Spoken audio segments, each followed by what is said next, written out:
pond scum. This is where the magic happens. Glen Kertz believes this is the magic bullet alternative to oil.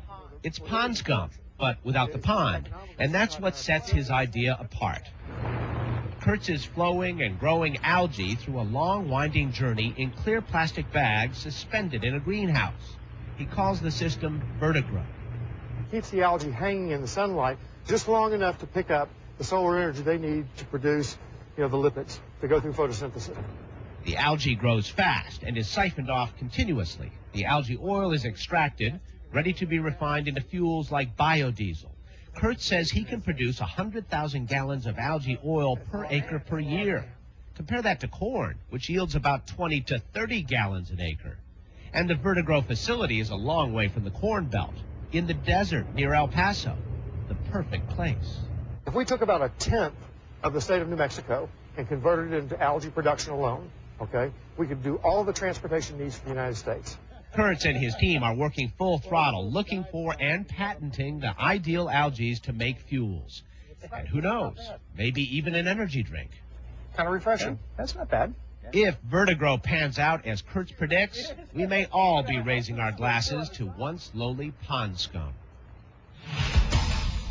Solar power sales may be on the rise, but the technology has been pretty flat in recent years. In fact, these power-generating panels haven't changed much at all. They've improved a little bit in their efficiency, but the last 15 years, this is what people have been installing. So you're looking at common glass tubing? But this may be the shape of things to come for solar power. Totally tubular, lined with power-generating photovoltaic film. And when we're done with it, we'll be able to make electricity with this tube. They come from a California company called Cylindra, and they are designed to be much more efficient and much simpler to install.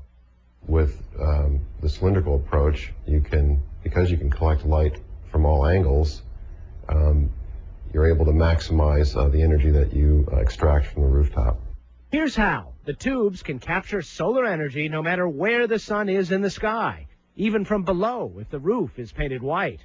And they can be more densely packed together since there's no worry about shadows. And because they don't catch the wind like a sail, they don't need to be weighted down, reducing installation cost. We think it's a breakthrough for tapping the large, underutilized space, commercial rooftop space in the U.S. and in the world. Cylindra estimates there is about 30 billion square feet of flat roof in the United States like this. If you covered all of it with solar arrays like this one, it would generate 150 gigawatts of electricity, or enough to power 15% of American homes. But ironically, this Silicon Valley startup has booked most of its orders from Germany, the world's leader in solar energy usage, even though they get about as much sunlight as Alaska. The company is now hoping it can level the playing field on flat roofs all across the U.S. It's like an oil field on a microscope slide. These tiny bacteria are making diesel fuel, no drilling required. And what do we see now? This is fuel here? These are the E. coli cells that have converted the sugar and secreted out the oil. Stephen Del Carteret is the lead researcher with a company called LS9 that is harnessing a harmless strain of E. coli to make fuel. All you have to do is feed the bacteria. Doesn't have to be like corn or... You can use corn, but you can use sugar cane. Wood chips will work, wheat flour will work. In short, they aren't picky eaters. They eat sugar, digest, and then expel petroleum waste. Del Carteret and his team have genetically engineered these tiny oil makers to create diesel because it's the easiest fuel to make. But E. coli could make other fuels as well. What is the catch? No catch. We've genetically engineered E. coli to make fuel that can be used in existing infrastructure. And that is a key point. LS9's E. coli diesel can be mixed in with traditional fossil fuels. Ethanol is so corrosive it cannot be sent through existing pipelines. But can an army of microbes really make a difference? Bob McCormick is a government expert on biofuels.